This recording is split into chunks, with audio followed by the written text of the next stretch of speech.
Hello students, welcome to EduFunday. I am your chemistry mentor for the chapter Classification of Elements and Periodicity in Properties, and today we are going to discuss a topic from this chapter, that is ionic radius. So first of all let's discuss what is your ionic radius. देखिए ionic radius आपका क्या होता है? It is the effective distance from the center of nucleus of ion. जैसे अगर मैं बात करूं कि मेरे पास ये न्यूक्लियस है, दिस इज द न्यूक्लियस, और यहां से इसके सेंटर से, न्यूक्लियस के सेंटर से लेके जहां तक आपके आयन की एग्जिस्टेंस है, उसका इलेक्ट्रॉन क्लाउड प्रेजेंट है, उस डिस्टेंस को आप क्या बोलते हैं? This distance is known as ionic radius. Ions basically कब फॉर्म होते हैं? जैसे आपके पास कोई भी न्यूट्रल एटम है, लेट्स से ए, इसमें से अगर आप इलेक्ट्रॉन को रिमूव कर दे तो ये क्या बन जाएगा? A positive. The species with charge is known as ion. तो ये आपके पास क्या है? आयन है. और ये कैसा आयन है? इसको आप क्या बोलते हैं? Cation. It is known as cation. वैसे ही अगर आपके पास कोई बी है और उसने आपने एक इलेक्ट्रॉन ऐड किया है, then it will become be negative ion, और आप इसको क्या बोलेंगे? It is known as anion. So इसके ही इनके जो आपके केटायनिक और एनायनिक रेडियस की यहाँ पर बात होगी, जिसको आप कलेक्टिवली बोलते हैं ionic radius. They are collectively known as ionic radius.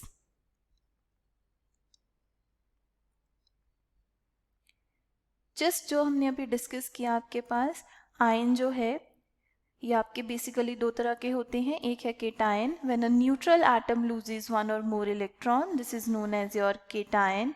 और when a neutral atom gain one or more electrons, then it is known as anion. Just जैसे हमने अभी बात की ना कि अगर आपके पास ए पॉजिटिव बनेगा तो आप उसको क्या बोलेंगे? केटायन बोलेंगे. अगर आपके पास बी नेगेटिव बनेगा तो आप उसको क्या बोलेंगे? एनायन बोलेंगे. नेक्स्ट है variation in radius of an element. देखिए जैसे आपके पास रेडियस है केटायन का, न्यूट्रल एटम का और एनायन का. इनका ऑर्डर क्या होगा? आपका जो एनायन का रेडियस है वो हमेशा लार्ज होगा, देन न्यूट्रल एटम का रेडियस होगा, और देन आपकी केटायन का रेडियस होगा.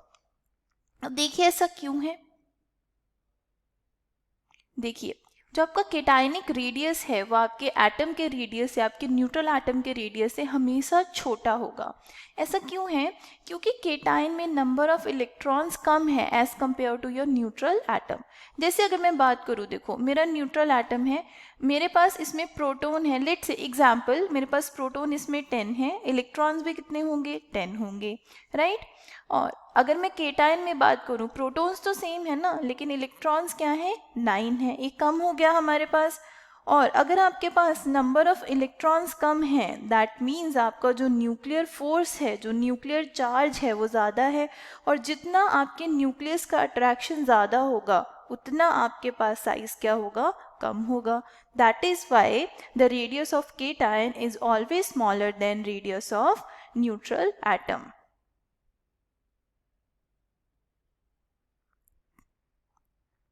और वही अगर हम बात करें कि आपका जो एनायन का रेडियस है वो न्यूट्रल एटम से ज़्यादा क्यों है, सेम केस आप यहाँ पर भी एप्लीकेबल कर सकते हैं.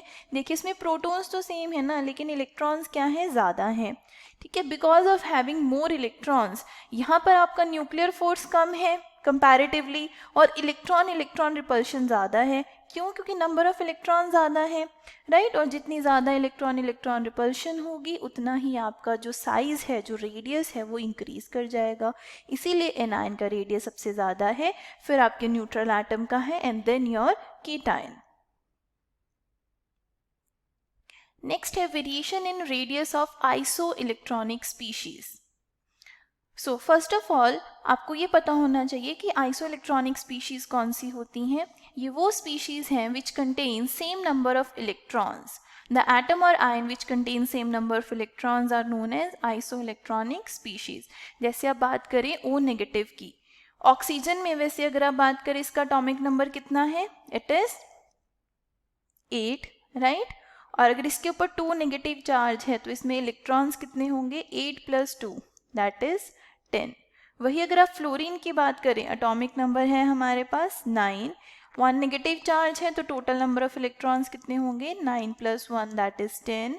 सोडियम की अगर आप बात करें, एटॉमिक नंबर है 11, इलेक्ट्रॉन्स कितने होंगे, 11 - 1 दैट इज 10। मैग्नीशियम की अगर आप बात करें, मैग्नीशियम के केस में आपका एटॉमिक नंबर कितना है, 12, और इलेक्ट्रॉन्स कितने होंगे, देखिए 12 - 2 पॉजिटिव चार्ज है, मतलब इलेक्ट्रॉन्स उतने कम हैं, तो 10। All the species are having same electrons, that is why they are known as isoelectronic species. Next is, ये आपको क्या बता रहे हैं, देखिए कहते हैं आपके केटायन के ऊपर जितना ज़्यादा पॉजिटिव चार्ज होगा उतना ही उसका साइज क्या होगा, स्मॉल होगा। जैसे अगर मैं एग्जांपल लूँ, Na positive, Mg2 positive, aluminium 3 positive, जितना ज़्यादा चार्ज है उतना ज़्यादा उसका साइज कम है। रीजन क्या है, because of greater force of attraction between electrons and nucleus. वही सेम फंडा आप यहाँ पे लगाइए, देखिए प्रोटॉन्स कितने हैं, 11, इलेक्ट्रॉन्स 10, प्रोटॉन्स कितने हैं यहाँ पर 12, इलेक्ट्रॉन्स कितने हैं 10, राइट, और प्रोटॉन्स कितने हैं 13, equals to their atomic number. Electrons कितने हैं 13 - 3 10, सब में सेम इलेक्ट्रॉन्स हैं, लेकिन इसमें जो नंबर ऑफ प्रोटॉन्स है वो सबसे ज़्यादा है, और जितने ज़्यादा प्रोटॉन्स होंगे उतना ही आपका न्यूक्लियस पावरफुल होगा, उतना ही उसके ऊपर जो चार्ज डेंसिटी है वो ज़्यादा होगी, राइट। दैट मीन्स उतना ही इलेक्ट्रॉन और न्यूक्लियस में फोर्स ऑफ अट्रैक्शन इंक्रीज होगा और साइज उतना कम हो जाएगा। जैसे यहाँ पे इन्होंने बिल्कुल सेम वे से आपको एक्सप्लेन करके दिखाया है। As you move from sodium positive to aluminium 3 positive, the ionic size decreases, right? और वही अगर आप एनायन के केस में बात करें, जितना ज़्यादा नेगेटिव चार्ज होगा उतना ही आपका रेडियस इंक्रीज हो जाएगा। जैसे हम यहाँ पे एग्जांपल लें आपके पास F negative, O2 negative and N3 negative की, ठीक है।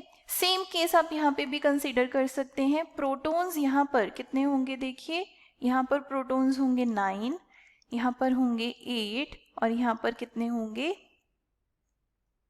यहाँ पर होंगे आपके पास 7। इलेक्ट्रॉन्स कितने हैं 10, 10 and 10, right.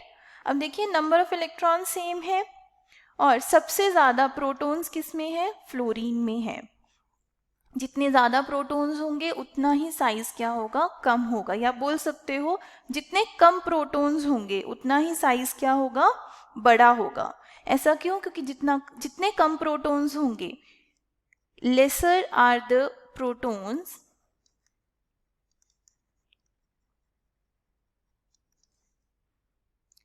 lesser is the nuclear force, उतना ही न्यूक्लियस का जो फोर्स है वो कम होगा ना, राइट, और मोर इज द रेडियस।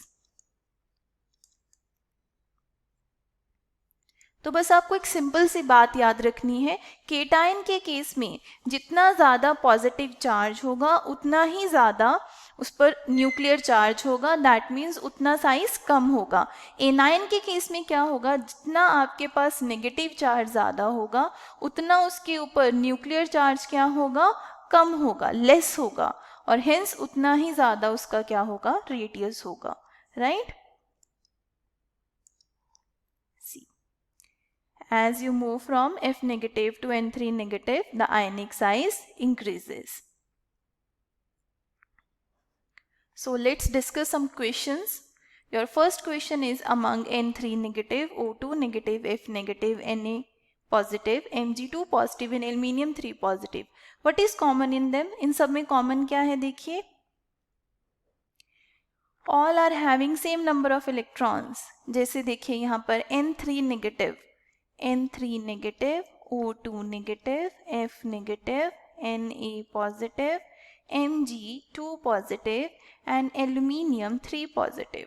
देखिए जो आपके पास नाइट्रोजन है यहाँ पर इसका एटॉमिक नंबर कितना होता है 7, और आपके पास एक्सेस चार्ज कितना है 3, तो टोटल इलेक्ट्रॉन्स कितने हो गए 10, एटॉमिक नंबर 8 + 2 10, फ्लोरीन के केस में 9 + 1 10, यहाँ पर 11 पॉजिटिव चार्ज है तो माइनस कर देंगे, 12 - 2 that is 10, and 13 minus 3 that is again 10. तो यहाँ पर टोटल नंबर ऑफ इलेक्ट्रॉन सब में क्या है, सेम है.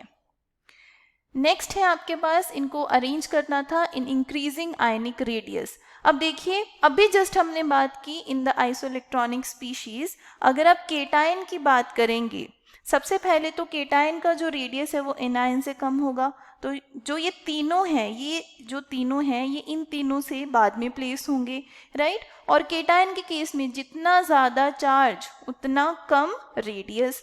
तो सबसे पहले एल्यूमिनियम 3 पॉजिटिव, फिर Mg2 पॉजिटिव, फिर Na positive.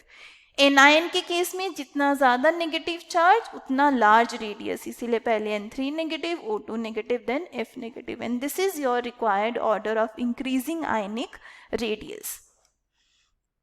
In your next question, what they have asked you, arrange in the given order increasing radius I negative, I positive and I.